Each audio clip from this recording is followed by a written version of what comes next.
आयत नंबर 111 लन यज़ुर्रुकुम, और वो तुम्हें हरगिज़ नुकसान नहीं पहुंचा सकेंगे इल्ला मगर ये कि अज़न थोड़ी सी खौफ या थोड़ी सी अजियत के साथ।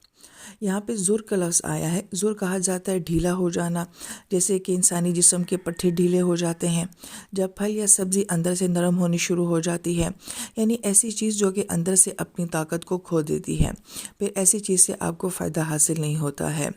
तो गोया कि ये कहा जा रहा है कि वो तुम्हें इस किस्म का तो कोई नुकसान नहीं पहुंचा सकेंगे। फिर कहा कि हाँ, अज़न तुम्हें ज़रूर देंगे। अज़न को हमने सूरह बकरा में भी देखा था कि जज्बाती तकलीफ़ का देना, किसी तरह का आपको इश्तियाल दे देना, हिजान पैदा कर देना, तो गोया कि इस तरह की तकलीफ़ जो है वो उनसे तुम लोगों को मिलती रहेंगी। फिर फरमाया कि वहीं युकातिलुकुम, और अगर वो तुमसे जंग करेंगे युवल्लुकुमुल अदबार, तो वो तुमसे पीठें फेर देंगे, यानी कि जंग करने की उनमें जुर्रत नहीं है, वो तुम्हारे सामने बरह रास्त नहीं आएंगे, मगर दूसरे तरीक़ों से वो तुम्हें तंग करते रहेंगे। सुम्मा ला युनसरून, और फिर उनकी मदद नहीं की जाएगी।